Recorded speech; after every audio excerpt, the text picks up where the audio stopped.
Well, good afternoon, everyone, and welcome to Looking Back, Stepping Forward. We're celebrating the stories of the AMP, the AIDS Memorial Pathway, and it is great to have you with us today.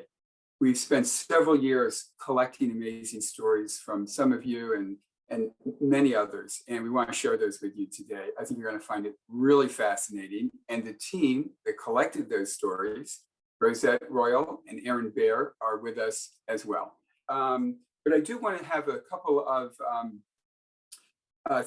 advanced messages here to share with you. And the first is, and we always do this at AMP programs, is we do want to acknowledge that we are on Indigenous land and the traditional territory of Coast Salish peoples, specifically the first people of Seattle, the Duwamish, past and present. And we honor with gratitude the land itself and the Duwamish tribe. And if you have not been to the Duwamish Longhouse in West Seattle, you need to do that. Very important.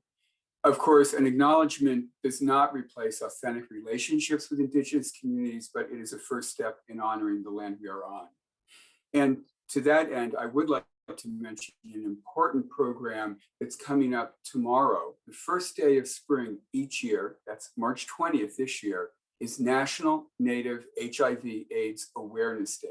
And this year's theme is Zero is Possible Together, Innovation and Awareness. And here are some great local resources to learn more: the Seattle Indian Health Board and the Urban Indian Health Institute. So let's get on with our program. And as we do, I want to thank our special supporters and sponsors who helped make the AMP possible. The Seattle Parks Foundation, who really stepped up and been a fiscal sponsor of the AMP project, and the Seattle Office in Arts and Culture, who provided project management. They will be the owners of the AMP artworks. They'll be our art stewards, and they provided support, critical support for our story gathering project as well. And beyond that and above that, the hundreds of donors, many of you on the call today, who have supported the AMP with your time, with your stories, with your resources, and for that we are very, very grateful. Well, let's learn about those stories, and I am absolutely delighted to introduce you to the AMP. Some of you may not be as familiar as others, so I think we have a very short video clip that will give you a little overview of what the AIDS Memorial Pathway is all about. There was a funeral a week, if not more. I lost a lot of very, very close friends. For people of like my generation, it was a plague. The AIDS Memorial Pathway is a place of reflection and remembrance that also is going to utilize technology to tell stories about HIV and AIDS and the history within our region. Also provide a call to action to end HIV/AIDS and stigma and discrimination. It's an effort to use public art and storytelling to talk about what the plague was like, how Seattle reacted to it, and remember people that died. The AIDS Memorial Pathway is going to be on Capitol Hill in Seattle. It's around the light rail station and also the north edge of Cal Anderson Park. So many people have been impacted deeply by the virus. So memorializing those stories helps us to create a broad picture, to have a more accurate, panoramic view of how the virus has impacted many people in this region. If you had an AIDS diagnosis in the late 80s, you had 1 to 2 years to live. Seattle and King County became a model for the rest of the country. We set up this thing that we called the Continuum of Care, and there were services for people from education about HIV all the way to end-of-life care. No other city in the country was as coordinated. One of the things that I like about the AIDS Memorial Pathway is that it's incorporating different artist perspectives. I'm the story gathering consultant for the AIDS Memorial Pathway, and that means I go out and interview people and collect their stories talking about HIV/AIDS. They told me in 1990, I think it was 94, that I was positive. History is vast, and this virus is vast, and its impacts on people have been vast. It's also a symbolic way of talking about a pathway of what we've experienced and being able to look back and see where we've been, to kind of take stock of where we are now and to see a pathway for the future. I think that this is about looking at how we deal with a crisis and what are the ways the best ways for us to respond to any crisis. We want to create a place to honor the people that died. We want to commemorate what King County and Seattle did that made them a model. And we want to talk about the fact that it's not over.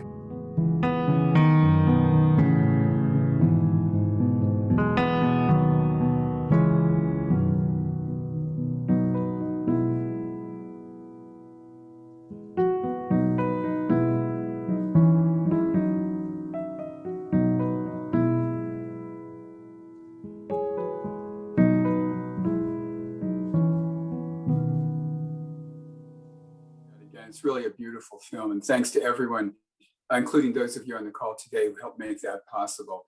And it is fun to look in the chat and see all the great people who have joined us. Memorials are about creating art, but the AMP is more than that. It's the art, it's the space, and it's also the stories that have been collected. And to collect those stories, to keep this memorial alive and grounded in truth, we turn to the most amazing story gatherer that I've ever met. Rosette Royale is a storyteller, he's a story gatherer, he's a journalist, and he's an activist. And Rosette, I don't know if you know I did this, I didn't tell you I did this, but I kind of had to check out your background. I knew you were an award-winning person.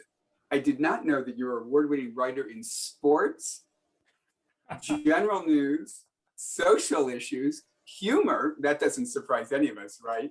And the list goes on and on. You're absolutely amazing. We have heard you over the years at KPCS, where you've moderated a talk show from time to time. And of course, you're an editor at Real Change on a regular basis. You are a great storyteller and story gatherer. So when you came on board the AMP project, we asked you to begin collecting those stories. But the AIDS crisis impacted thousands upon thousands of people in our community. What was your strategy for gathering some of those stories? My strategy was to figure out what to do. You know, really, I had no idea. I think I'll first start by saying that there wasn't, like, this was really just an idea, the whole story gathering notion. And the idea was to go out to Black and brown communities and ask people how HIV/AIDS had impacted them in their communities, their families, and their lives. And the posting for the job said that it was to gather 165 stories, and you were going to do that in a year. But, you know, having worked at newspapers and radios and everything, I was like, 165 stories in a year, that's like impossible to do. How are you going to do that? So the idea was to have a little tablet, and people would say like 1 to 2 minutes, answer a question, a prompt, 1 to 2 minute reply. And I just thought, well, I don't know. It seems like this is such an important topic. And people are going to be talking about heavy emotions, trauma, grief, anger, rage, sadness, and love as well, like so many weighty topics that I just thought we need to spend more time with people. So this idea of speaking in a tablet also became difficult because we thought we could do it at pride parades, but the ambient sound and the disco music, you know, made it impossible for people to talk openly.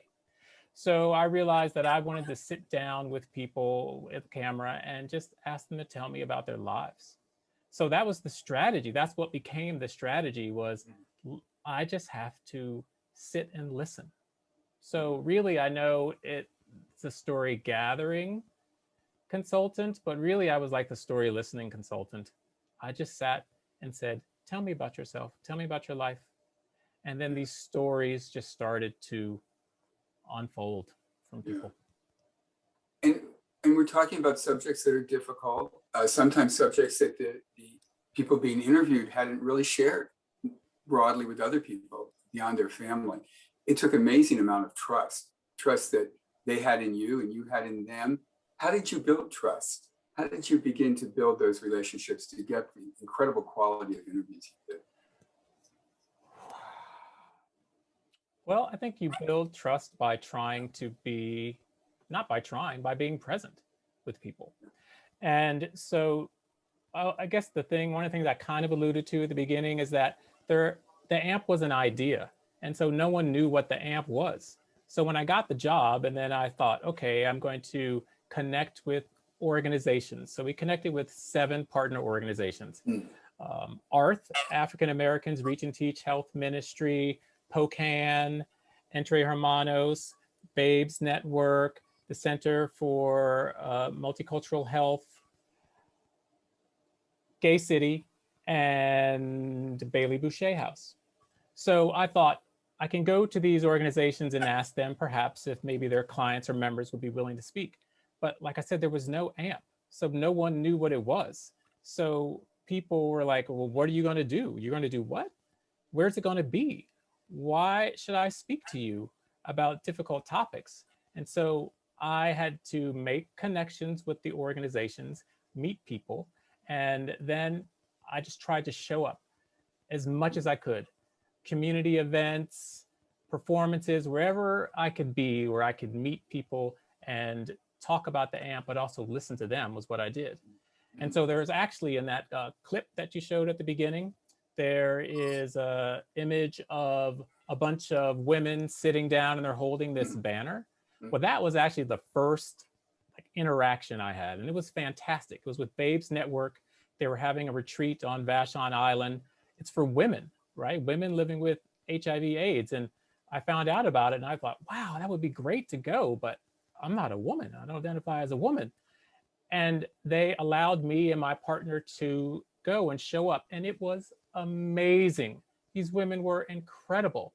And they were just so willing to talk about their lives because they realized the power of their stories. And so, you know, that's how you build trust, I think, is by being your authentic self, listening to people when they talk to you, and also going to, or making, I had to make myself uncomfortable. Like I had to go do things that I thought, well, I shouldn't be at an event with women. Is that right? But the women welcomed me with open arms. Yeah. And that's what started to happen, is that people just, so many people welcomed me. Yeah. I remember when you came back from that interview, you were so excited. And then we got to see the results of the interview and we knew why you were so excited. Yeah. This is an amazing document. We'll see a clip in just a second of some of them. I want to ask you one last question before we bring on our other special guest, and that is, what have you learned during this process? Well, I learned a lot of things. I've learned that there's so much, we have so many assumptions about people, about who people are, about what people experience. And these people that I spoke to, they always showed me something new. They always told me something that I didn't expect. They looked through their willingness to share. They actually looked into my heart, right? And so they got me to open my heart. And so that was unexpected. You get a job and you think, oh, it's a job. Okay, whew, God, this job is wearing me out. I'm so tired. And the job could be exhausting at times. But no matter what anyone told me, at the end of it, I realized that I was so lucky. I was so fortunate to be that people were willing to sit and talk to me and to tell me intimate parts of their lives. So that was unexpected, was how, people worried about me. They were like, are you going to be able to do that? That's going to be really difficult. That's got to be hard. How are you going to care for yourself? But the thing that happened is I realized the people I spoke to cared for me.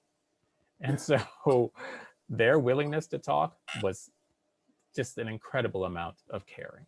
Yeah, there's been a lot of love around this project, hasn't there? There really has been. It really has. In late 2019, you brought in another partner to help put some of these stories on film. And he's an amazing videographer. And I want you to do the honors of introducing our buddy, Aaron. Yes.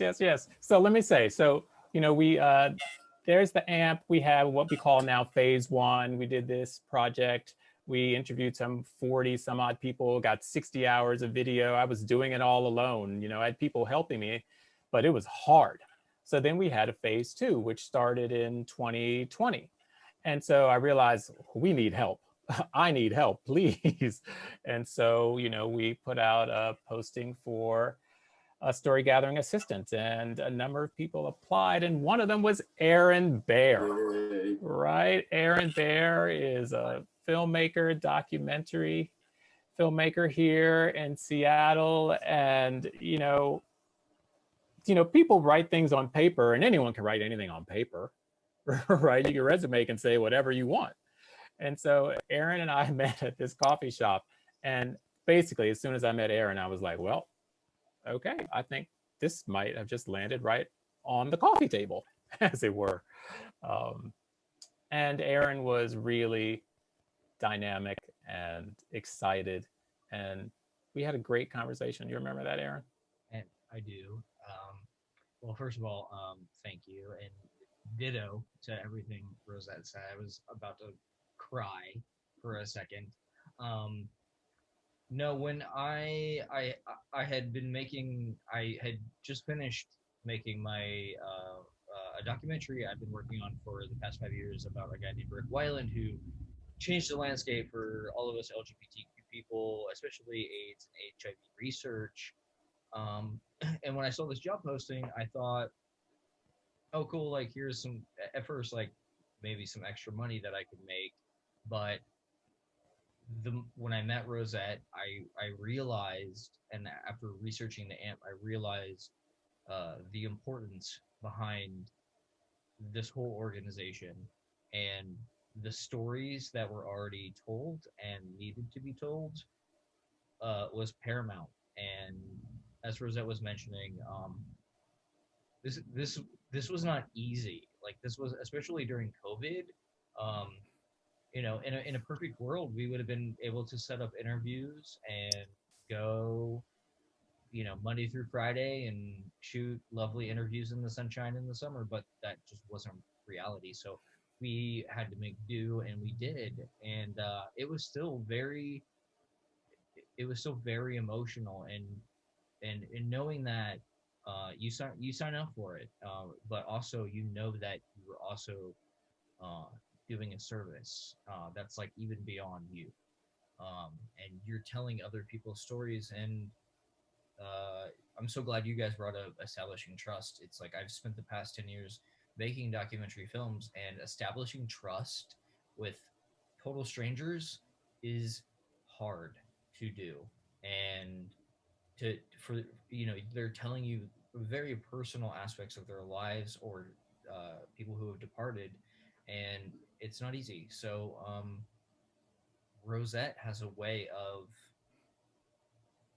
channeling people. I don't know how you do it, Rosette, but it's just like, I mean, I do understand it, but you have a way to, like you said, be present and have people just pour their heart out to you. And this is exactly what the AMP needed. And this organization, this effort will continue to live on forever. I mean, the story never stops. It continues to live on, and with the advent of science and medicine, and maybe one day a vaccine or a cure, the story will continue. But this has taught me so much about being a part of the AMP has taught me so much about not only as a filmmaker, but also as a human being, and who I am, and how I carry myself in this life, and how I interact with people, having a little bit more compassion. That's really, really inspiring to hear both of you talk. It's also, you said something, Aaron, that reminded me, way in the beginning of the project, Tom Rasmussen, who's kind of the godfather of this idea, said there was going to be another crisis where people are stigmatized, where their health is undermined, where society's going to turn their back. And we are seeing that, we are living through that. The stories that we are collecting are such powerful reminders of a specific period, but they're such powerful lessons for an enduring part of the story that we all need to embrace and take to our heart. And there's such wisdom there. In fact, I think we have a short clip of some of those videos. And Rosette, I don't know if you or Aaron want to introduce the clip, but I think we're ready to see it. Sure. I'll say a little bit about it. Yeah, we have a clip. Let me tell you, first of all, this was like a near impossible task. You know, I've spoken to, gosh, what is it? Like 50 some odd people or something. So how do you choose several seconds from that many people? It's impossible. We're going to show you a clip that's several minutes, but we could have had 1,000 of these clips with different people and different iterations. So I want to say that first. The second is that there might be a little strong language in it. So just prepare yourself, just, you know, take care of your ears if that might be a concern for you. And I want to say the people that we're going to hear from are Reverend Mary Diggs Hobson and her husband, Reverend Lee Hobson. We're going to hear from Deontay Damper. We're going to hear from James Tolliver and Dr. Peter Shallett. When he told me, I asked him, how long?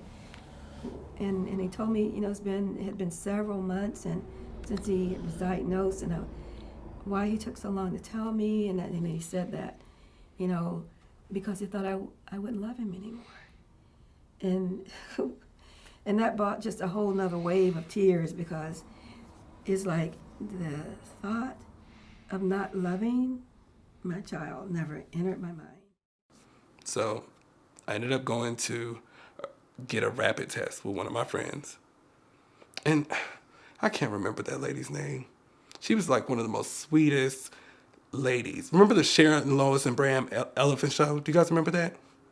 She was like Lois, you know? She was like really, really sweet, just the sweetest lady. And I just remember wanting to get the fuck out of there, her to tell me I'm negative so I can leave. I had shit I had to do that night.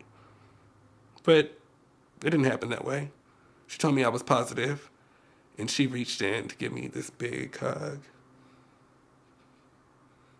And of course, I put my hand right in her face and I said, bitch, give me 5 minutes. I just need to smoke a cigarette. By the time I finished that cigarette, I made a call to a friend that I had in Philadelphia who I knew worked as a navigator there. And I said, look, bitch, we've lost a lot of friends. And I don't want to be a lost one.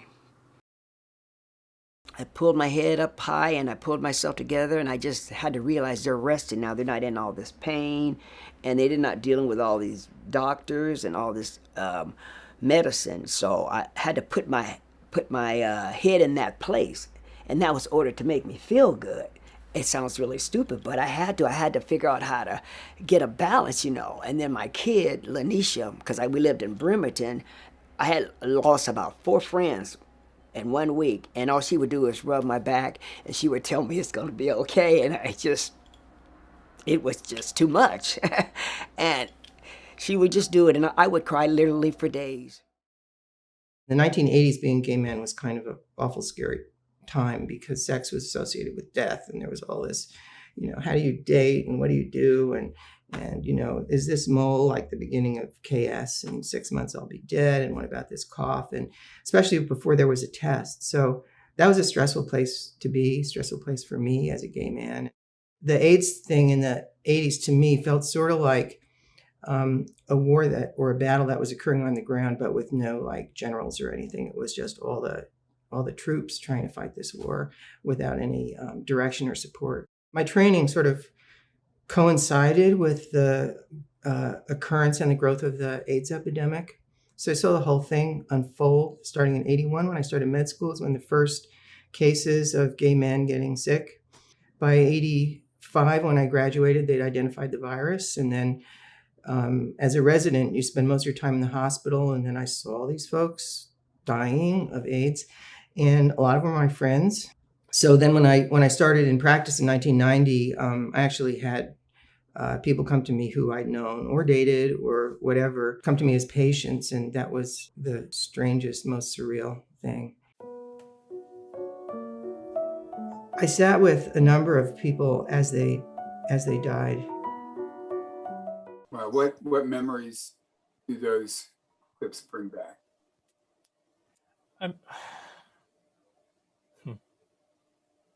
All right, here's my moment to get a little misty. You know, I think it's easy. It was easy. It can be easy to believe that there is one story about HIV/AIDS, but actually, all these people had more than one story about HIV/AIDS. And when you sit with someone for several hours and they start talking, you see how all these stories are sort of, they have their own thread, right? And there's this thread that's being woven by everyone's stories coming together to create this beautiful tapestry. And so that's is what's happened through this effort, is that this tapestry has been created about what HIV/AIDS, what it looked like, how it impacted people, how it felt. But let me just say that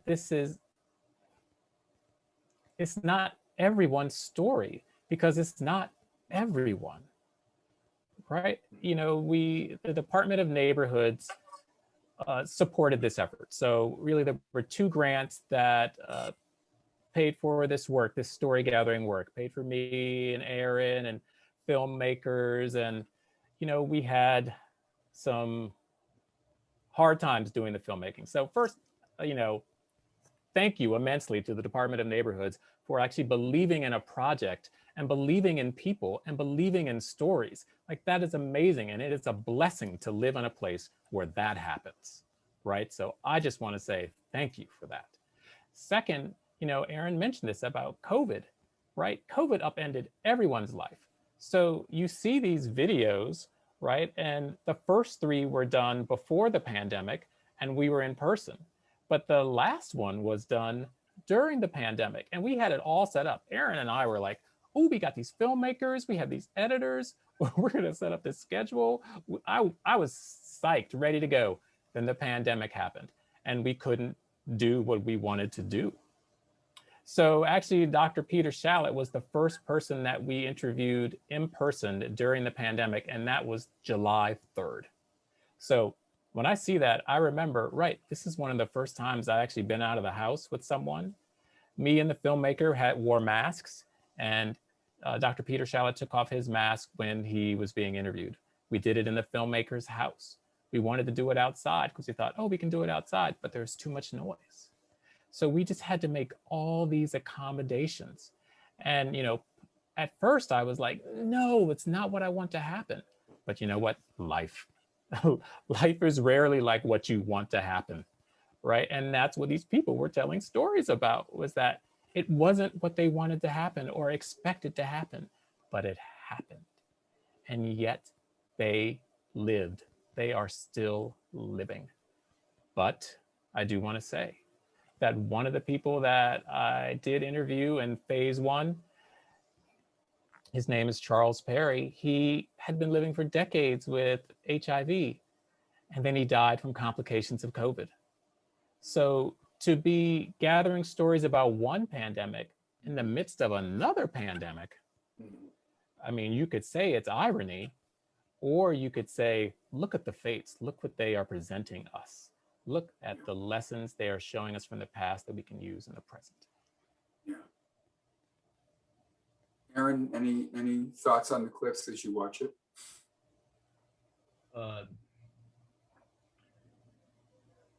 Live your life, like live, because if COVID is not a clue, I don't know what is. So Yeah. especially for queer folk of all kinds, going through a pandemic or something like AIDS and HIV, and then, like Rosette said, to be taken away by something else it's heartbreaking. So I take away from it when I'm having a bad day or a bad week, or remembering and feeling grateful for the things that I do have. And I mean, not the stuff that I have, but like more of like the people that surround me and the love and support, and feeling gratitude towards that. And I am forever grateful to be a part of the AMP and to be connected to this and Rosette, especially. I mean, I feel like I made a really good and cool friend. Yeah, right. There's something unexpected. I didn't know that, and you know, I thought it was really going to be like a very work type of relationship, but I love this guy. I really do. stop. That's cool. Well, that's the life happening in between the planning, right? Yes. That's when life happens. Yes. You know, we've had some really good reminders of thank yous that have come through the chat, and I just want to verbalize them as well. Rosette, you did a super good job of doing a shout out to the Seattle Department of Neighborhoods Matching Fund. Absolutely critical for storytelling, and as you said, they were there every step of the way, and then some. And thank you, Tom Rasmussen, for leading that effort, as well as for leading this whole parade from the very beginning. And Royal Alley Barnes played such a critical role. And Royal, I don't know if you're on the phone or on the Zoom call today, but we want to thank you and honor you today as well. Can I say something? Can I say yes, something? Rosette, please say something. Listen. So I feel like I do want to say this part. So Aaron was talking about like when he saw the posting and we had our interview and he came and we had this conversation. Well, I actually found out about this job because the person, someone who was my friend who is now my partner, actually sent me a text with a posting about the job. He'd seen it somewhere and he was like, hey, I think you should apply for this job. And I was like, oh, okay, well, the deadline was like 3 days. So I like wrote this cover letter and everything, got it all together, wound up going to this interview. And I go to the interview, it was at Gay City, and I go downstairs and who's sitting there? But first, Tom Rasmussen, who I had, written about at Real Change. So I was like, oh my gosh, there's someone I know. And then there was someone I didn't know, Royal Alley Barnes. Now let me tell you something. Royal Alley Barnes is she's the queen, right? She's the queen. And little did I know that because of that moment, walking down those stairs and sitting down, that I would get to meet and know Royal Alley Barnes. And I just love her immensely. And Tom. So yeah, you're right to call them out. I'm glad someone put their names there. They're fantastic. And they helped me so much. Yeah. And Rosette and Aaron, can I do one more thank you? And that is that it does take a village, right? So among the people in the village were the community action group. We call them the CAG. And I think we've got some members who are in the video. I think some are joining us on Zoom, but they were so important in supporting the video collection effort. And we know, as Michelle wrote, and Michelle, I gotta steal your line because it's so cool. Each person also has their story, and we're grateful for you, Community Action Group. And here are the two other things. Then we're gonna do a final thing. Rosette and Aaron, you guys are amazing.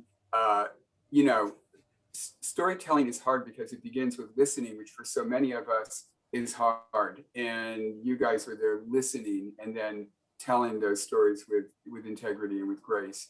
And we so appreciate your work. So from everybody involved with the AMP, thank you so much. And the final thank, and I'll let you guys say this, is to all those people who shared their stories, because that's the heart of this project. And I know you probably want to say some thank yous or acknowledgements at this point. Do you want to go first, Aaron? I mean, I will say thank you to the AMP for just existing, and then thank you.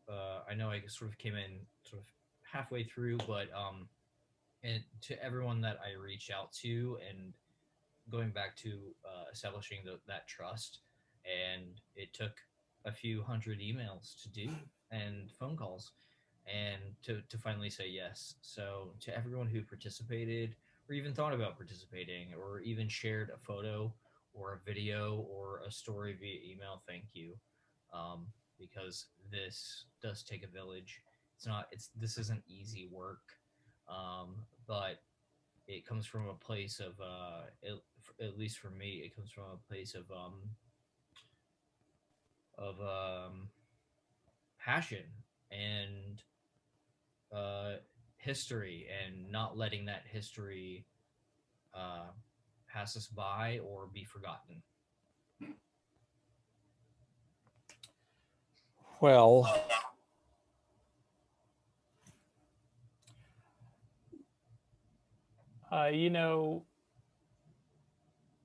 one thing I found about my life is that when you start something, you never know how it's going to end, right? Like I decide, oh, I'm going to make this for dinner, and I get everything together and I think, ooh, it's going to be plated. It's going to look really good. But then, you know, maybe the broccoli gets a little overdone and it doesn't look as pretty as I want it to, right? So you really I don't know what's going to happen when I start something. So I had no idea what was going to happen when I started this job. And I have to say that it has been life changing and life affirming. And that is because of the people. It really, really is. I didn't really expect how much they would impact my life, right? I've had a barbecue and invited some of the people that I interviewed. I text them, I hear from them. I hear from the filmmakers, I have the editors, right? Like Aaron and I now have this friendship, this great friendship.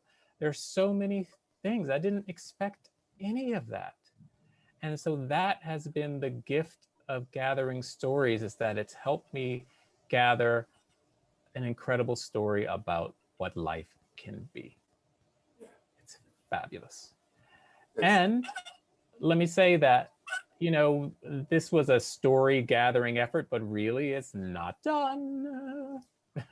Right, you are. And in fact, if people are inspired just listening to this, they can add their own story to the AMP. And Rosette, what are the step-by-step instructions? That's right. Well, geez, let's hope I can remember all these step-by-step things. I'll check here. When you say them, I'll click it off. If you Fabulous. Thank you. Go. So great. You have the opportunity to share your story. So right now you're seeing a scrolling image of our stories page. You see some of the people who have been interviewed. It's a wide range of people living with the virus, family members, medical professionals. It's going to be there's journalists, doctors, community members, nonprofit workers, friends.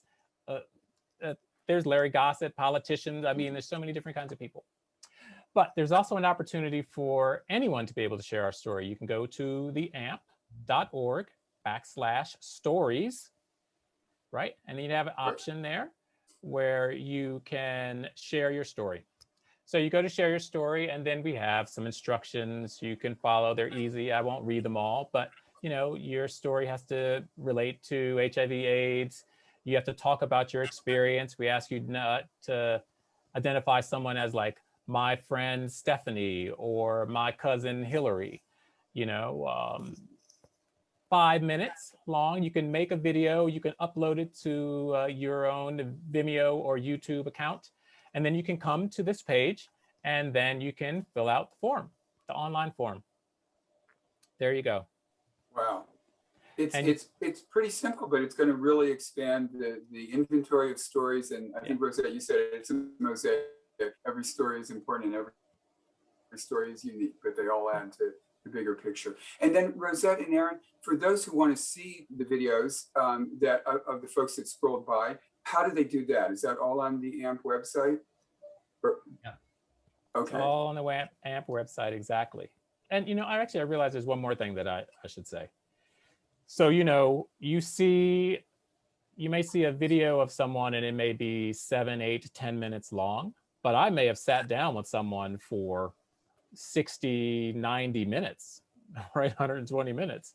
So we are also taking all that raw footage, raw audio, all this data is going to be part of a special collection at the Seattle Public Library. So that way people will be able to access this in the future and do their own research. And if you really loved what, Vicki Marie Nicola said in her interview, you can sit down and watch Vicki Marie Nicola. Now I'm calling Vicki out because I saw Vicki type something, and Vicki was one of the first people I interviewed at when I went to the Babes Network event on Vashon Island. So she has an amazing story, right? So you'll have the opportunity to see her whole story right through the Seattle Public Library, hers and so many other people's. So the Seattle Public Library, another great partner. Now, a few of you have sent in questions, and the amazing Michael Luella has this question. I'm just going to read it straight off because Michael says it best. So could you, and I guess this is for either Aaron or Rosette, could you give us an example of a story that taught you something unexpectedly?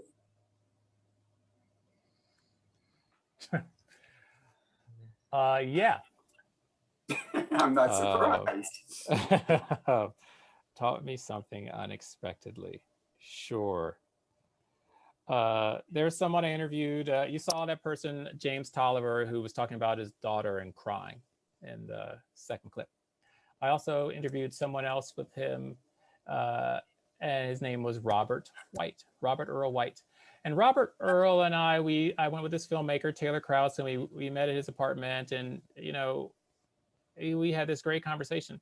And then Robert started talking about love. And about love, what it is to love someone, and what it is to have a loving, caring, open-hearted expression of affection for another person. Now, Robert is a Black queer man.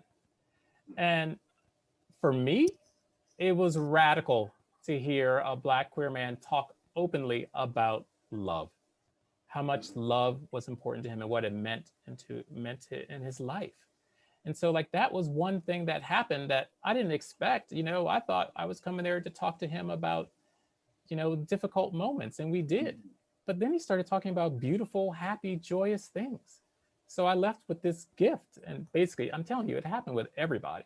I got at least one gift from everyone who spoke to me.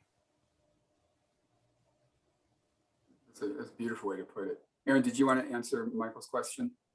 Something unexpected.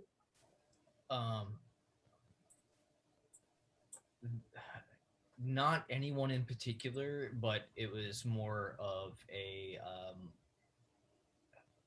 out of the whole contribution of the AMP, that this is a community of people that exist, and their stories still need to be told, and to help and to educate and to also soothe, because in a way, I've had friends who have passed, and it's affected me in certain ways, but hearing different parts of different people's lives and stories, it's been therapeutic. And I feel like that is one part of the AMP that was the most surprising to me, removing myself as a filmmaker and as doing a job, something that actually helped me know that, I wasn't feeling these feelings by myself, or these other families that I knew personally weren't the only ones. And there was solace in that.